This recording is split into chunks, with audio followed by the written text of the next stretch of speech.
Gingerbread Baby by Jan Brett.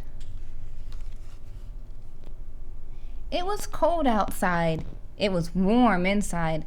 A fine day for gingerbread, Maddie thought. Maddie's mother put the big blue bowl on the table and lit the stove. Maddie took down a worn-looking cookbook with old-fashioned writing on the cover. He opened it up to the page that said, Gingerbread Boy.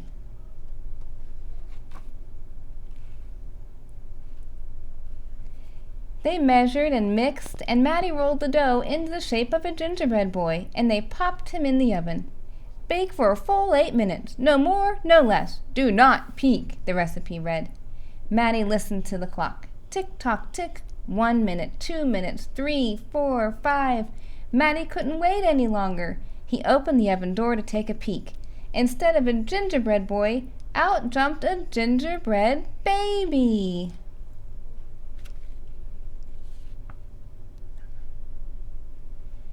He pranced around the big blue bowl. I am the gingerbread baby, fresh from the pan. If you want me, catch me if you can. Maddie's mother reached for the gingerbread baby to put him back into the oven, but he ran all around the kitchen. The door opened, and in came Maddie's father. What's that delicious smell? He asked as the gingerbread baby tumbled through the legs and outside into the yard.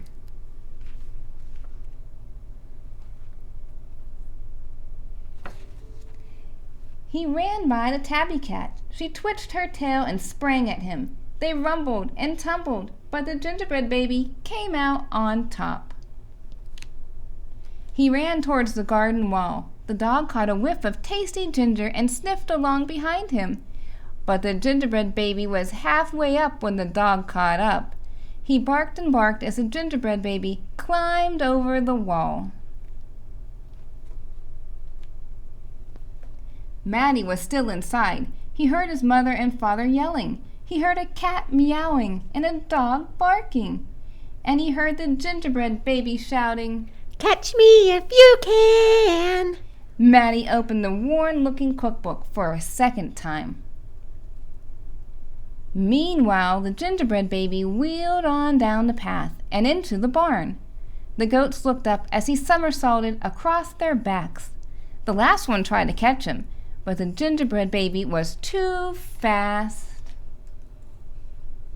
Martha and Madeline were standing by the well when the gingerbread baby stopped to take a drink. They looked at each other and winked. Martha started to talk to him while Madeline tiptoed up behind him with the bucket. But they couldn't fool that gingerbread baby.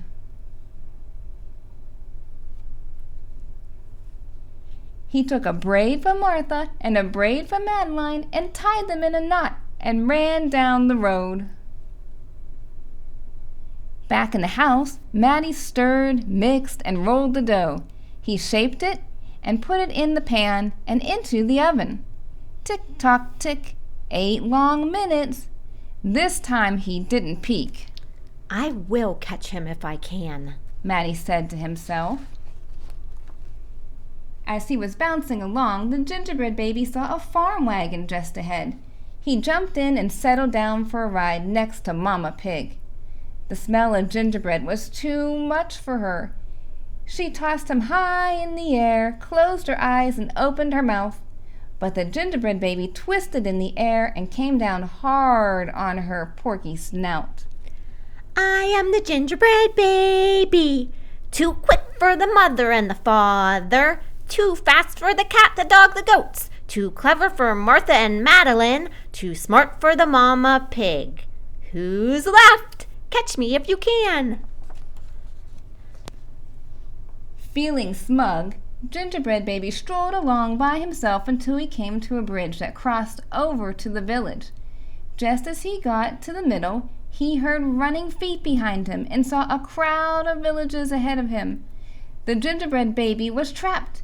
He jumped up onto the railing, backflipped through the air, and landed on a chunk of ice floating down the river.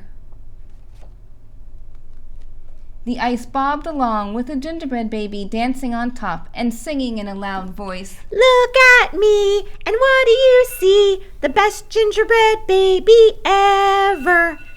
Until his feet got cold and he jumped ashore. Who was that watching from the trees? It was the fox. He crept up behind the gingerbread baby, ready to eat him up. But the fox couldn't help himself, and he licked his chops. Smack, smack. The gingerbread baby heard him and ran as fast as he could.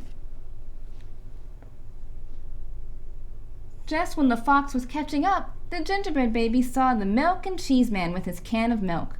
The perfect hiding place, he thought. He lifted the lid and lowered himself inside. He was so pleased that he sang at the top of his gingerbread voice. Ha, ha, he, you'll never find me. I'm the gingerbread baby. Catch me if you can. The milk and cheese man heard the gingerbread baby's voice. Who is meddling with my milk? He shouted and lifted the lid. But the gingerbread baby was ready. He jumped up and tweaked his nose. Now the milk and cheese man, the fox, the villagers, the mama pig, Martha and Madeline, the bleating goats, the barking dog, the meowing cat, the father and the mother were all after the gingerbread baby and getting closer, and he knew it. The brash baby was not as peppy and proud as he had been. He sniffed a familiar smell and followed his nose into the woods. He couldn't believe what he saw. There in the middle of a clearing was a gingerbread house, frosted with sugar, covered with candy, and doors with peppermint handles wide open.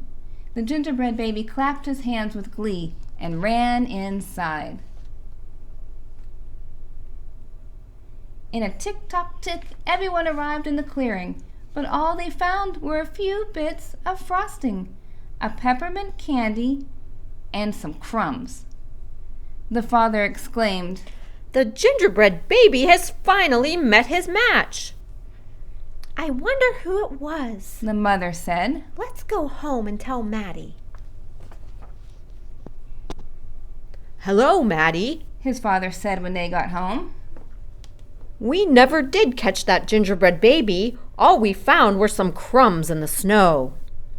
I see you've been very busy, His mother said, looking at the gingerbread house Maddie was holding. Too bad we never caught that gingerbread baby. Too bad, said Maddie. Only Maddie could hear the tiny voice from inside the gingerbread house. I'm the little gingerbread baby, lucky as can be, to be living in the house that Maddie made for me. The end.